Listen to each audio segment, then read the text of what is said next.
¿Alguna vez ha surgido la necesidad de ejecutar un proceso complejo sin congelar la pantalla?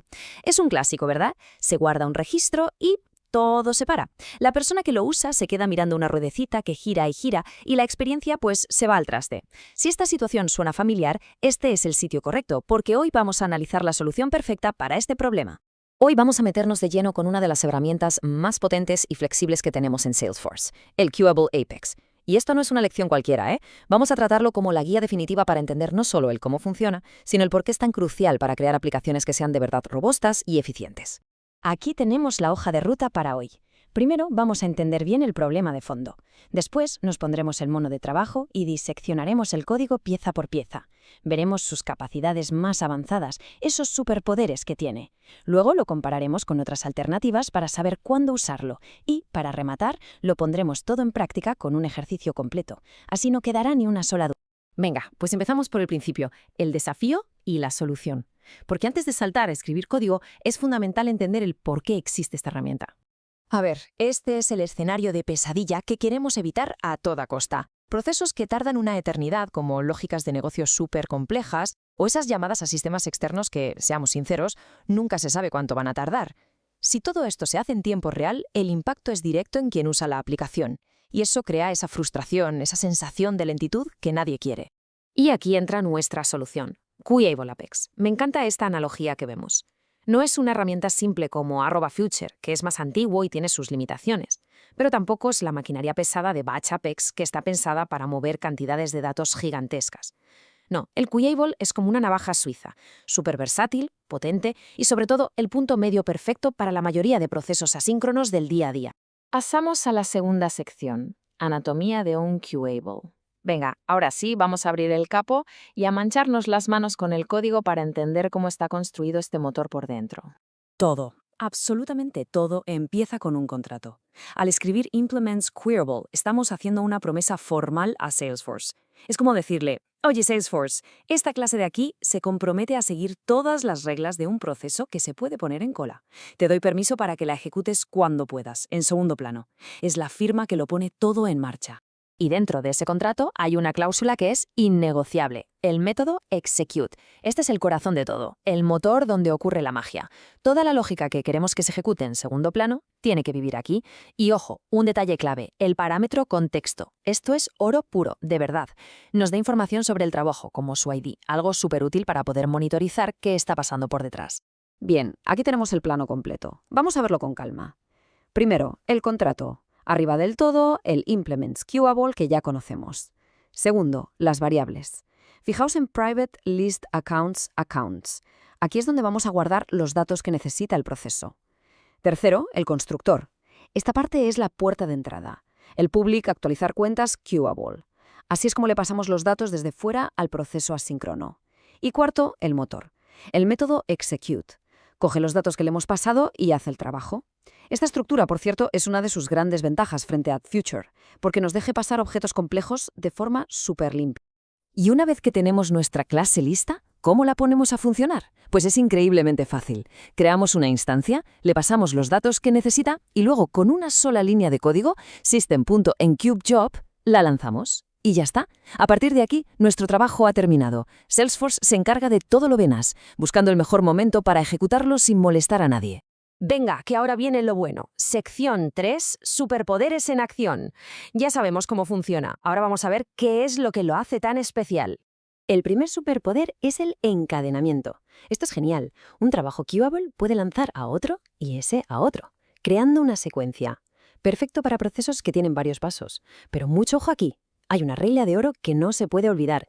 Desde un método execute, solo, y repito, solo, se pueden colar un nuevo trabajo. Uno. Es una limitación importante que hay que tener en la cabeza al diseñar la solución. Y el segundo superpoder, comunicarse con el exterior. Si el proceso necesita llamar a una API externa, Queuable nos lo pone facilísimo.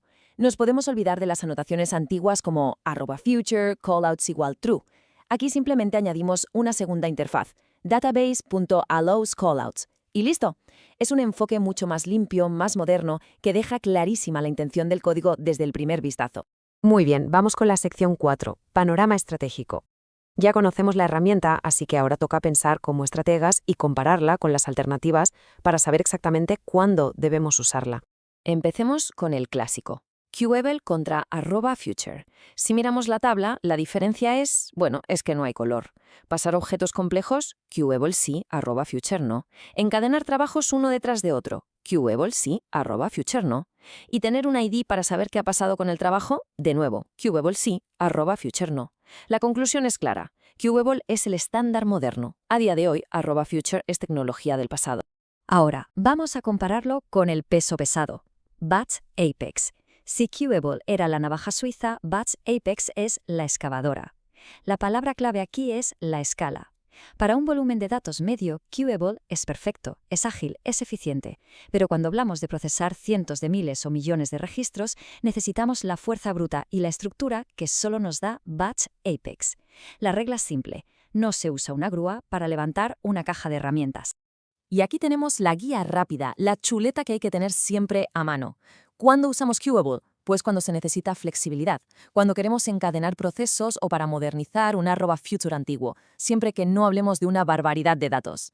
Y cuando lo evitamos, principalmente con volúmenes masivos. Para eso, el camino es Batch Apex. Y un dato crucial a recordar: se pueden encolar un máximo de 50 trabajos en una sola transacción. Es un límite generoso, pero hay que tenerlo en mente. Y por fin llegamos al momento de la verdad, la última sección, de la teoría a la práctica. Se acabó la cháchara, es hora de programar. Vamos a juntar todo lo que hemos visto en un ejercicio práctico de principio a fin. El caso es muy típico. Cuando se crea una nueva cuenta de tipo prospect, el sistema tiene que crear automáticamente una tarea de seguimiento para su propietario. Y por supuesto, esto tiene que pasar en segundo plano. Los requisitos son claros. Una clase Qable que acepte IDs de cuenta, que en su método execute cree las tareas, y un trigger que lo lance todo cuando se inserte una cuenta de este tipo. Y aquí la tenemos, la solución completa. Vamos a verla en dos partes. A la izquierda, la clase Qable. Vemos cómo implementa la interfaz. Perfecto. El constructor recibe el set de IDs y el motor, el execute, primero busca los datos de las cuentas y luego crea y prepara las tareas para insertarlas. Todo limpio y bien encapsulado. Y a la derecha, el trigger, el que inicia todo. Se ejecuta after insert, solo después de crear, recorre las cuentas nuevas, filtra solo las que son prospect y si encuentra alguna, ¡pum!, encola nuestro trabajo asíncrono pasándole los IDs. Una solución robusta que separa muy bien las responsabilidades. Llegamos ya a las conclusiones. Si hay que quedarse con una sola idea de todo esto, que sea esta. Qable Apex debería ser nuestra herramienta síncrona principal por defecto. ¿Y por qué? Porque se apoya en tres pilares súper sólidos. Potencia, para manejar objetos complejos y encadenamientos. Flexibilidad, para adaptarse a casi cualquier escenario. Y simplicidad, porque es mucho más fácil de usar que Batch Apex si no necesitamos esa escala masiva. Y este es el punto clave, la reflexión final. Dominar Qable Apex va mucho más allá de aprenderse el código. Se trata de adoptar una mentalidad de desarrollo más moderna, más eficiente. Es pensar en la experiencia de las personas que usan la plataforma y en la robustez de nuestras soluciones desde el minuto 1. Así que, para terminar, la pregunta no es si deberíamos usar Qable Apex, sino más bien cuándo vamos a empezar. Y con esto en mente queda una pregunta en el aire. Con esta nueva herramienta dominada, ¿qué proceso complejo, lento o ineficiente va a ser el primero en ser transformado?